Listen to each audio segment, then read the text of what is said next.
Yo, et oui, vous êtes nombreux à avoir réagi suite à ma vidéo Poisson d'avril. Effectivement, c'est une vidéo qui était assez intéressante parce que j'évoquais des choses qui étaient honnêtes, sincères de ma part, et c'était d'un point de vue totalement objectif. Et de ces choses-là, j'en ai fait une conclusion qui n'était pas vraie. Le but de faire le Poisson d'avril, c'est effectivement en disant que je ne suis pas fan de Disney.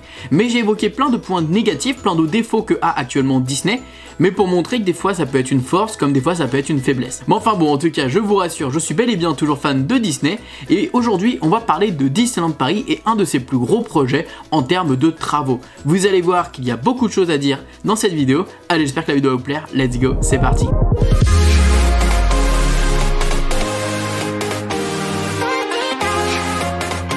Donc comme vous le savez, Disneyland Paris nous a annoncé il y a maintenant 3 ans un plan d'extension pour les Walt Disney Studios. Suite à cela, ils avaient annoncé 3 lands, ça je vous apprends rien, on en reparlera très prochainement je pense parce que maintenant ça fait 3 ans, donc voir au niveau de l'évolution et voir ce qu'ils ont ajouté depuis ça. Ils nous avaient également parlé d'une nouvelle attraction qui arriverait dans le parc principal, ça on n'a toujours pas encore d'écho ou en tout cas pas encore d'avis concernant le sujet, et on a quand même une troisième chose dans ce plan d'extension, c'était évidemment un renouveau pour notre Disney Village. Notre Disney Village qui a beaucoup évolué depuis ces dernières années, avec il y a quelques années une des plus grosses boutiques, donc World of Disney, donc c'est vrai que c'est un Disney Village qui évolue énormément. Il avait son style dans les années 90, il avait vraiment un style propre à lui, et peut-être qu'à l'heure actuelle malheureusement celui-ci a mal vieilli et il aurait besoin d'un petit coup de neuf, d'une remise à niveau, parce qu'effectivement il y a des moments ouais, quand tu compares avec d'autres lieux, d'autres endroits, bon, peut-être que le nôtre est un petit peu en dessous. Effectivement, comme vous le savez, moi j'ai été en Californie et il faut savoir que le downtown, qui est du coup à l'image de notre Disney Village, c'est un downtown qui fait des kilomètres, c'est un lieu où vraiment les gens se réunissent, et il faut savoir que du coup les gens ne vont pas forcément à Disney,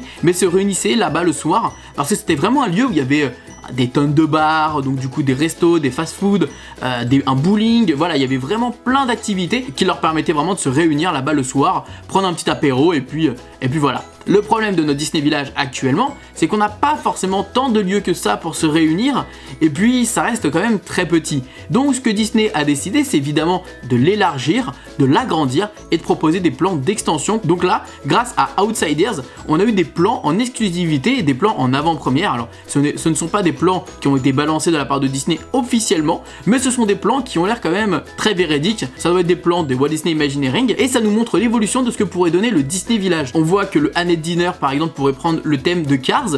On a également toute la devanture de boutiques qu'on a habituellement, vous savez, avec Disney Store, avec le Sport Bar, avec The Art of Gallery. Voilà, on aurait une évolution à ce niveau-là avec des boutiques un peu plus aménagées, avec également un petit cocon fait pour le Sport Bar, mais on a surtout, comme on peut le voir, le Mickey Café, le café Mickey qui changerait pour devenir un restaurant qui a, il y a quelques années, disparu déjà à Disneyland Paris, c'est le Pizza Planet. Vous savez, cette célèbre pizzeria de Toy Story qu'on avait avant à Disneyland Paris, qui était derrière le Space Mountain. C'est honnêtement le restaurant le plus rentable pour le visiteur. C'était un restaurant à volonté, tu pouvais te servir des pâtes, des pizzas, des boissons, desserts, enfin voilà, c'était super rentable pour un menu à Disneyland Paris, et ce serait un menu qu'on en aurait actuellement pour une pizza, enfin voilà, c'était pas très cher. Mais enfin bref, ce restaurant malheureusement était trop mal situé, donc du coup ils ont décidé de le retirer. Ça fait maintenant 5-6 ans qu'il a fermé, et donc du coup leur idée ce serait de le mettre au Disney Village, et je trouve que ce n'est pas forcément une si mauvaise idée, parce que cette idée de fast food, de je prends ma pizza et au pire je monte à l'hôtel pour la manger avec mon conjoint, avec ma conjointe, avec ma famille, mon frère, ma soeur, mes amis, enfin voilà, on est dans le thème de prendre une pizza, de se poser, de snack, donc j'aime bien l'idée. On est sur une architecture qui est totalement différente également, on voit qu'il y a beaucoup d'évolution à ce niveau-là, et honnêtement, moi je trouve pas ça si moche, je trouve ça plutôt même joli, et ça me fait justement penser très clairement au downtown qu'on a aux États-Unis. J'aime beaucoup également le lieu du McDonald's. Vous savez, on a le McDo actuellement qui est un petit peu à l'écart, un petit peu loin de tous, à côté du steakhouse, et là on voit très clairement qu'il y aurait normalement une prolongation à côté d'une boutique Disney, avec également du coup le McDonald's, à côté une brasserie qui permettrait justement peut-être de se poser après le McDo, d'aller boire un verre, etc. Donc déjà on voit qu'il y a beaucoup plus de lieux pour se poser, de manger, et on voit également qu'il y a un Hard Rock Café, et le Hard Rock Café devrait remplacer actuellement le Rainforest Café. Alors vous savez, le Rainforest Café, c'est un restaurant qu'on retrouve très souvent dans les parcs Disney. On peut retrouver en Floride et dans le downtown en Californie le Rainforest Café, mais là il serait remplacé par le Hard Rock Café. Et alors ce qui est assez bizarre, c'est que le Hard Rock Café, normalement c'est un restaurant qu'on retrouve en fait à Universal, dans les Disney Village d'Universal. J'étais en Californie et effectivement on pouvait le retrouver là-bas. Peut-être que Disney a pris l'initiative de mettre ce restaurant là à la place de Rainforest Café, alors que je trouve que l'immersion du Rainforest Café est vraiment super sympa. Honnêtement, c'est un des seuls que je n'ai pas encore fait, donc si vraiment ça va arriver, je vais essayer de le faire rapidement avant que ça ferme et qu'on soit en catastrophe. Donc on peut voir également que par exemple le sol en béton coloré serait changé par un espèce de style avec des étoiles pour avoir un tout autre style au niveau du sol, avec de nombreuses zones surtout avec de la verdure, et ça je trouve ça super cool. On va avoir vraiment cette impression de petit village et surtout ce petit côté vivant qu'a ce lieu. On va suivre un peu le style du Starbug, vous savez, qui est arrivé en 2009, donc c'est un truc qui est assez récent, et lui par contre il va vraiment rester à sa place, et justement ils vont prendre ils vont aller dans la continuité, et ils expliquent que ça va totalement coller dans la zone, et que ça va totalement coller avec la cohérence du design justement du reste du village. Évidemment on garde également le Earl of Sandwich qui est juste à côté de la zone du McDo.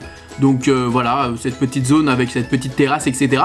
Je pense que ça va vraiment faire un petit coin vraiment sympa avec l'espace d'eau, etc. On va pouvoir se poser et ça va vraiment être cool. Enfin du coup voilà pour ce qui est du Disney Village. Moi honnêtement j'attends beaucoup de choses à ce niveau là parce que comme je vous l'expliquais, j'ai beaucoup envié tout ce qui est les Américains par rapport au Downtown. C'est un lieu que j'ai trouvé vraiment incroyable aux États-Unis. C'est ce qui m'a vraiment le plus fasciné quand j'étais là-bas, et surtout qu'ils aient annoncé justement un réaménagement de notre Disney Village. C'est ce qui m'a, je trouve, le plus hypé, parce que si on peut se poser tranquillement avec les gens, aller manger un bout, boire un verre, etc., ça va vraiment rendre le lieu chaleureux et beaucoup plus accessible, et au moins si on a beaucoup plus de lieux pour boire un verre. Donc moi j'ai vraiment hâte de voir comment ça va rendre. On n'a pas encore de date officielle, et comme vous le savez, en plus j'en ai déjà parlé dans une vidéo précédemment, on a évidemment l'hôtel qui va arriver très prochainement à côté. Il va y avoir un tout nouveau hôtel qui va être construit au niveau de la zone de l'arena qui va être détruite. Donc voilà, ça va vraiment donner une immense zone et vraiment super cool.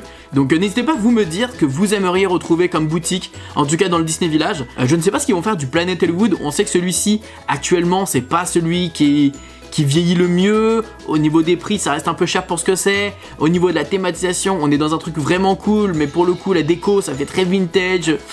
Ah voilà, je sais pas. Honnêtement, j'aurais aimé avoir des infos concernant le Planet Hollywood, savoir ce qu'ils allaient faire, et surtout au niveau du Wild West Show, qu'est-ce qu'ils allaient faire à la place. Bon, en tout cas, pour le moment, faut attendre. Je pense que c'est pas impossible qu'on ait davantage d'informations avec le 12 avril. Vous savez que Disneyland Paris organise un live sur YouTube, si je me trompe pas, pour le 12 avril, pour les 29 ans du parc. Donc c'est pas impossible qu'on ait davantage d'informations, en tout cas concernant le Disney Village. Je pense que d'ailleurs les annonces vont être officielles à ce moment-là. En tout cas, on a hâte de voir ce qu'ils vont nous proposer durant ce live. On a hâte de découvrir s'il y a des nouveautés, s'il y a des choses à savoir, etc. Enfin, en tout cas, on croise juste les doigts pour avoir de la nouveauté. N'hésitez pas à me dire tous vos pronostics dans les commentaires, ce que vous aimeriez retrouver à ce moment-là. En attendant, on se fait des bisous, on se dit à très bientôt les amis, et à très vite pour une nouvelle vidéo sur les travaux Disneyland Paris. Et évidemment les amis, n'oubliez pas que tout le monde aura rêvé. Ah, pourquoi pas vous. Des bisous tout le monde, ciao.